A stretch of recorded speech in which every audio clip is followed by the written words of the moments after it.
Welcome friends to the next series of object-oriented programming, where we discussed in the last video related to inheritance.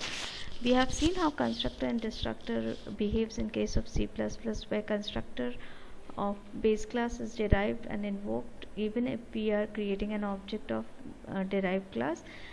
First the base class constructor is called and then the derived class constructor is called, and the reverse action happens with destructor. First the destructor of derived class is called, and then while destroying the destructor of base class is called lastly.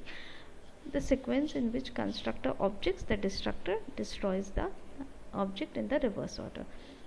Overriding in C++, we have seen where we have same function name in base class and derived class. So derived class function overrides the function of base class, and to access the function of base class in case of overriding, you have to use the scope resolution operator.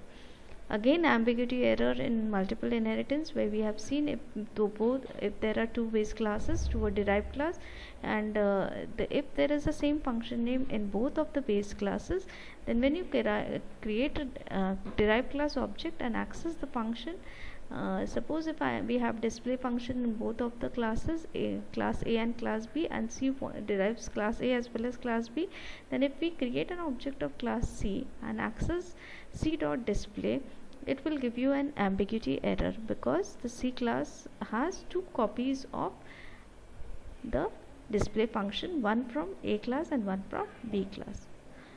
This is known as an ambiguity error. So next we have seen the objective of the session, that is hybrid inheritance, where ambiguity in hybrid inheritance is going to be discussed in this session.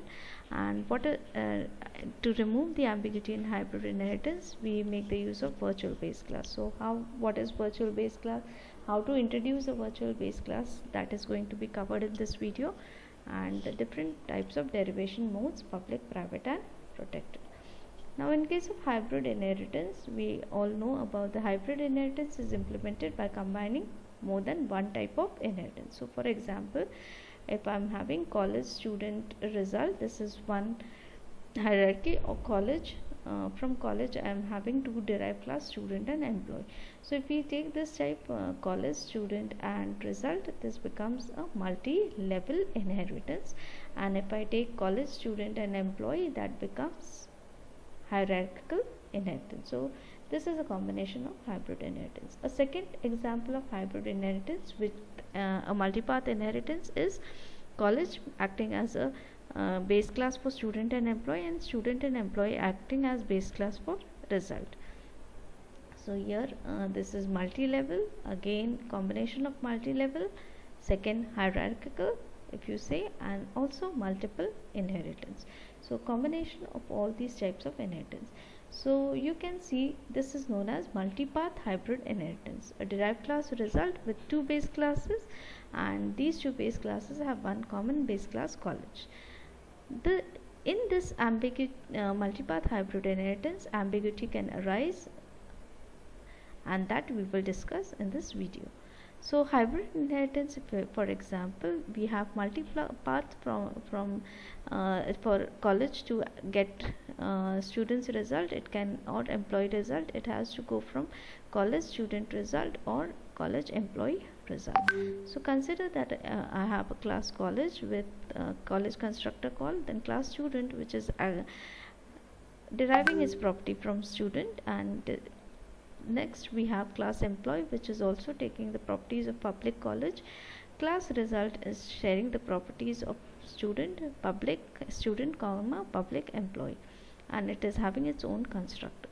So when we create an object of result class and R, you can observe that when you create an object of result class, now the result class of base class is student, so it goes into the student constructor first, and from the student constructor again the base class is college. So college constructor is called first, and then student constructor is called. Then another base class for result is employee, so it goes into employee constructor first, but before going into employee constructor, again employee's base class is college, so it goes into the college base class, and it displays college constructor is called, then employee constructor is called, and then lastly after calling both of the student and employee constructor, then the result constructor is being called. So here we can see that college class constructor is called twice, as it will be called once through student class and once through the employee class. This shows that two copies of base class members are created, one for each derived class in case of hybrid inheritance. So here how ambiguity error exists in hybrid multipath. So if we example, again the same example we are taking and writing a display function. Consider a class college which is having string s name, and we are taking the value from the user student name and displaying it through a function name display1.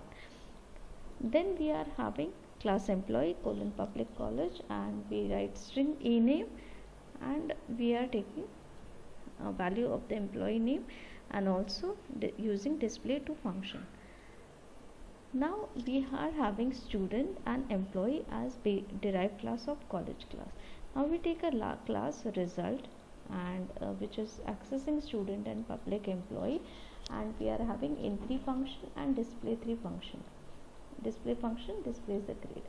Now inside the main, when we create an object of result class and access r.display, that is the display function of college class, since result is the super base class, sub base class of college class, it is there that we can access display. But as soon as we access display function through the object r, we get an ambiguity error. Display function. Why this ambiguity? Because display function has created two copies of itself, one from student, one it has shared to the student, and one it has shared to the employee. So when result class wants to access the member of display function, it gets confused whether to access it from student or whether to access it from employee, and accordingly if we need to call it the student class function, then we write it as through the college. If we want to call the display function of college to student copy, we use it as r dot student scope resolution operator display, and similarly r dot scope resolution r dot employee scope resolution operator display. So this is how ambiguity exists in case of hybrid inheritance, and we can use scope resolution operator to remove that ambiguity. So in the above example, both employee and student college inherit college and have single copy of college class. However, result inherit both student and employee. Therefore, result has two copies of college, and one from student and one from another from employee. So we need to access the member function display of college class through the object of derived class. We must specify the path from which we will access the display function, whether from student or whether from employee, because the compiler cannot differentiate between the two copies of college class and result. So you use either scope resolution operator to avoid this ambiguity, or you can use virtual base class. So we have already seen how to use the scope resolution operator. We have to use the scope resolution operator as r dot student scope resolution operator display or r dot employee scope resolution operator display. So this is how we can, or secondly we can use virtual base class. How to use a virtual base class? We have a class A which is a grandparent, class B colon.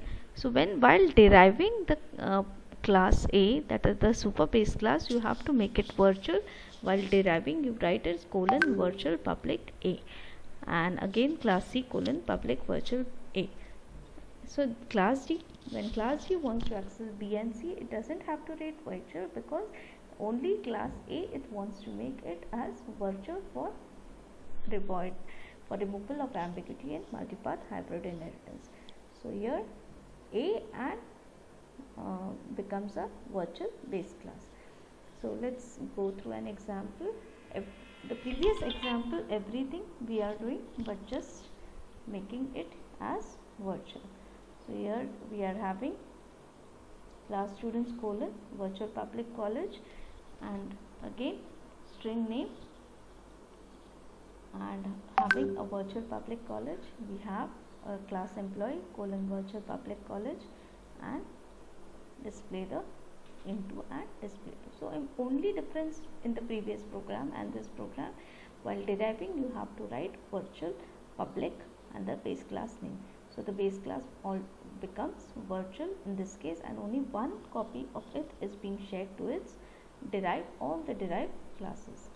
So if you access it from the main function, if we access the display function now, r.display, we will not get any error. You don't have to write it as r.student scope resolution operator or r.employee scope resolution operator.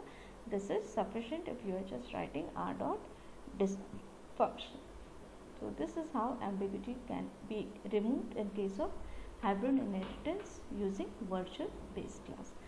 So this video has summarized about the ambiguity error which arises in a hybrid inheritance and how to remove the hybrid inheritance using the scope resolution operator and virtual base class. Thank you for watching the video. Do like and subscribe the channel. Thank you.